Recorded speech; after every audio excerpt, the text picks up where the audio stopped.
So, what does narcissistic abuse even look like? I get this question a lot. I think this is where a lot of survivors and my clients often start. So, when I'm working with people as a therapist or a coach, we're really even breaking down what is narcissistic abuse. And because it's such a buzzword and because it's something that we've heard of so many times, I think this is a really important place to start. I define it as narcissistic abuse is a multi layered attack on your sense of self. It's a dismantling of who you are and what you believe you're worth, and it includes consistent and repetitive manipulative tactics used by narcissists to meet their ego needs and gain control over your emotions, perceptions, and intentions.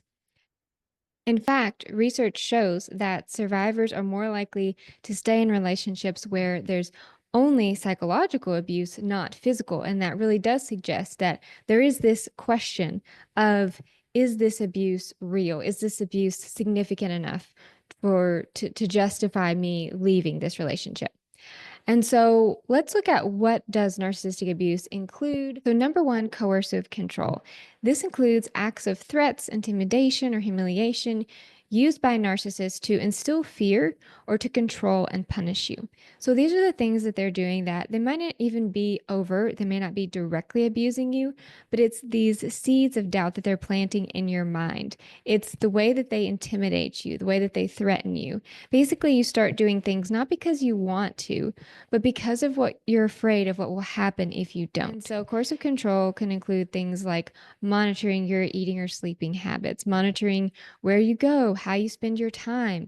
So a lot of times narcissists will be using tracking devices, or they'll use things like Life 360 or Find My iPhone to actually be monitoring where you're going. And then you get home and they make comments and say things like, oh, how was lunch with John today or Sally?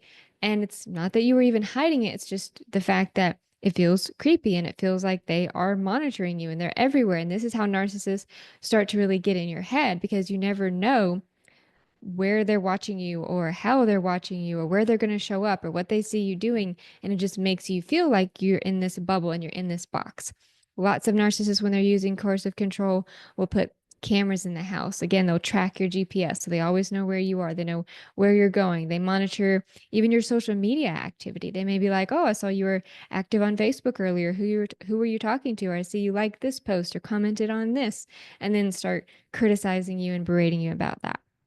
So coercive control is really how narcissists start to get inside your head, and it feels like they are literally everywhere and watching everything that you're doing. Number two way narcissistic abuse works is through triangulation. Triangulation happens when one person, in this case the narcissist, becomes the mediator or go-between two people.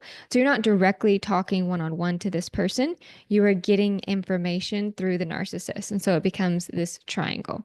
And narcissists triangulate you in a couple ways: what they say to you about others and what they say to others about you. So I've known many times in my work in therapy and with coaching clients that their narcissist is literally telling false lies about them to the other family. And so the narcissistic spouse may be telling their family, oh, my spouse won't even give me gas money to come see you, or they're so abusive, or they're so controlling, or they monitor me. Basically, they're projecting.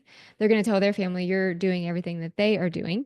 And then when that actually healthy spouse comes around, they start getting treated very strangely and weirdly by the narcissist's family, because the narcissist has been triangulating. They've been saying things, lies essentially, to others about you.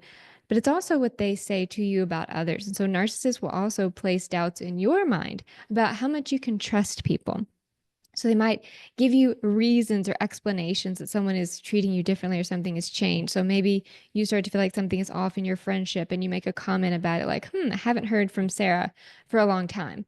And then narcissist says, oh, well, they confided in me that they're still actually mad about you about this thing that happened a month ago. And that gets in your head like, what do you mean? Why wouldn't Sarah just tell me about that? And then it makes you feel weird. Like, why are they telling the narcissist this stuff that's happening and then not opening up to me about it? And so then you may start acting weird, or you may pull back in that relationship because you don't know what other people have been told about you or what the narcissist is saying.